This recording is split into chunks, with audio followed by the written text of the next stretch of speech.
erro, tá? Que um advogado pode cometer e que pode atrapalhar o recebimento de um crédito. É não usar ou não saber usar adequadamente as ferramentas de coerção, de coação que a legislação coloca à sua disposição para te ajudar a receber um crédito. Como assim, professor? O senhor falou, bugou a minha cabeça.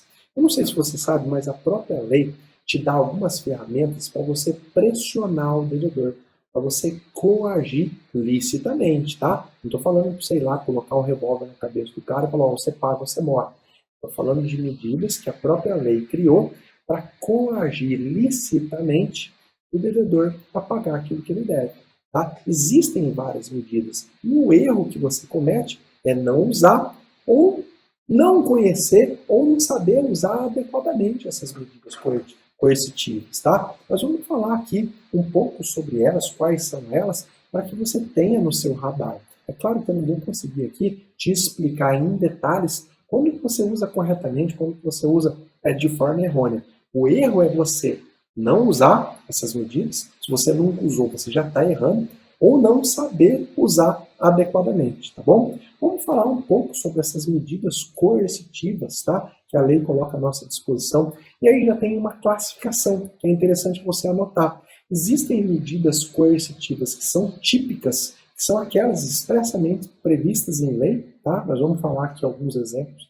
E existem as medidas que são atípicas, tá? Que não estão expressamente previstas em lei e que você pode pedir de forma alternativa para o magistrado. Nós vamos falar sobre essas duas, mas a classificação interessante de você entender é medidas típicas, medidas coercitivas típicas e as medidas coercitivas atípicas. Mas para a prática, essa classificação pouco importa. O que importa é que você saiba que elas existem e o mais importante, que você utilize na prática. A primeira medida coercitiva típica que está prevista lá no CPC é o protesto da sentença ou o protesto de um título extrajudicial. Talvez você nunca tenha protestado um cheque, então talvez por isso você nunca tenha percebido o poder que isso tem para influenciar o devedor a pagar. Quando se faz o protesto, você praticamente inviabiliza o crédito do devedor. Ele não vai conseguir fazer uma compra parcelada, ele vai ter vários problemas, ele vai ficar com o nome dele lá sujo na praça. Se você já passou por isso, você sabe a quantidade de implicação que isso pode te trazer. Então, se o seu cliente é credor de alguém, por que você não leva o título a protesto? Por que você não faz o protesto da sentença, que é inclusive previsto no Código de Processo Civil? Ah, professor, é muito caro. Então acabou essa desculpa, tá? Recentemente, eu gravei um post sobre isso, o CNJ baixou uma regulamentação e diz que o protesto ele é gratuito, tá? Desde que ele seja feito no primeiro ano da existência da dívida. Então, está dentro do prazo de um ano, leva o título para protesto. O cartório não vai te cobrar nada. Você vai poder usar essa medida de pressão, de coerção, sem gastar um centavo. Quem vai pagar a despesa cartorária é o devedor.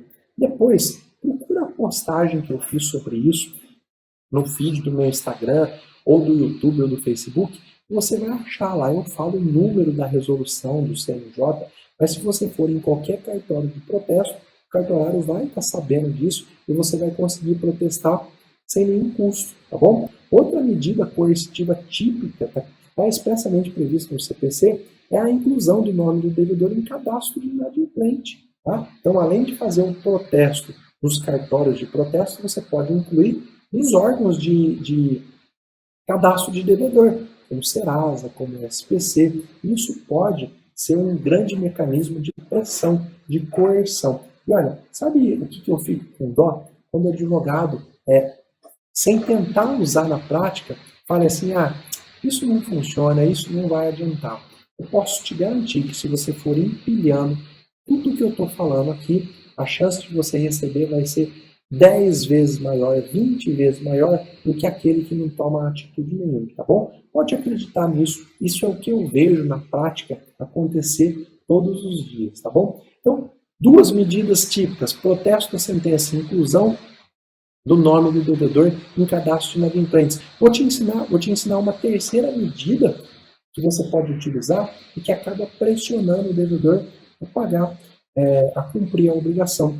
Lá no artigo 774, inciso 5 do Código de Processo Civil, ele fala que o credor, ele pode pedir para o juiz intimar o devedor para indicar quais são e aonde estão os bens, para que esses bens sejam penhorados, sob pena de multa por ato atentatório à dignidade da justiça. Então, você fez lá várias buscas, não encontrou nada, tem uma forminha aí de você dar mais uma pressão no colo do devedor. Ah, devedor, você não quer me ajudar? Então, pelo menos, sua dívida vai crescer com base nessa multa do artigo 774 do Código de Processo Civil. Isso daí não demanda nada de você, a não ser um simples peticionamento. Por que você não vai usar? Então, se a dívida é de 100 mil, você fez lá um monte de busca e não encontrou nada, peticiona para que o juiz intime o executado, para que ele, o executado, indique quais são e onde estão os bens dele que podem ser penhorados, sob pena de multa. Se ele não indicar, se ele ficar em silêncio, o juiz vai aplicar a multa. E a dívida que era de 100 vai aumentar.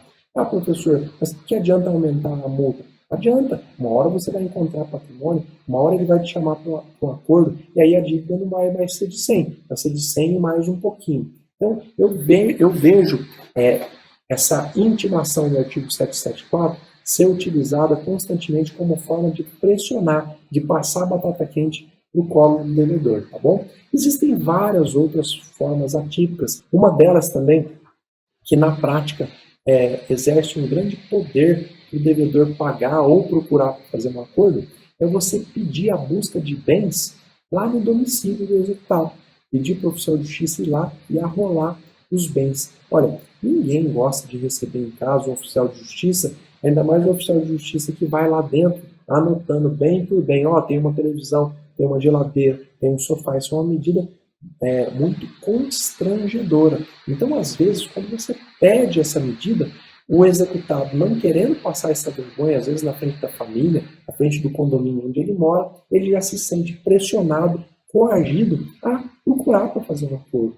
Veja, medidas típicas previstas no Código que podem ser auxiliar ao você receber um crédito. Existem também, como eu já adiantei, medidas atípicas, medidas abertas que você pode pleitear.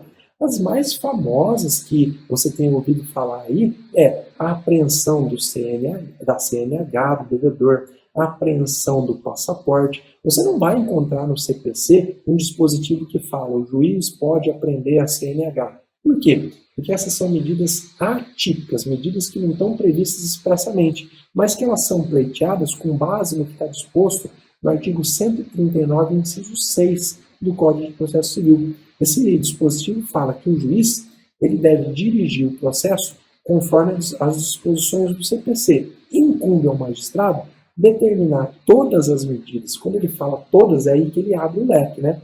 Todas as medidas indutivas, coercitivas, mandamentais, subrogatórias que sejam necessárias para assegurar o cumprimento de uma ordem.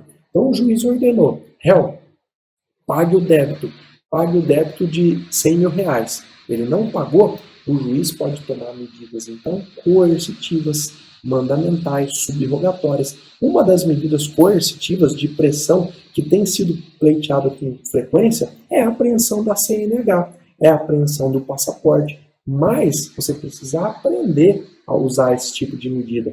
Não é simplesmente, não encontrou patrimônio do executado, juiz, apreende isso, apreende aquilo. Não é assim.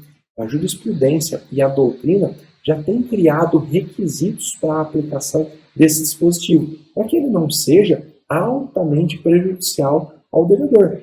Porque às vezes você aprender a CNH de um devedor taxista, por exemplo, você inviabiliza a vida dele, inclusive o pagamento do próprio crédito. Então existem requisitos, existem fundamentos, e eu não vou tratar nessa aula porque mereceria uma aula exclusiva sobre isso. Pode ser que eu faça uma live sobre esse assunto mais para frente. Aqueles meus alunos, né, do treinamento expert em execução têm uma aula completíssima sobre isso, mas agora não é o momento da gente aprofundar. A gente está falando aqui do quarto erro que você nunca vai cometer, que é não usar ou não saber como usar essas medidas de coerção, beleza? Eu falei aqui de várias medidas típicas Eu falei bem brevemente das medidas atípicas, tá? Mas não dá para a gente aprofundar sobre detalhes, senão a gente não acaba essa aula nunca, beleza?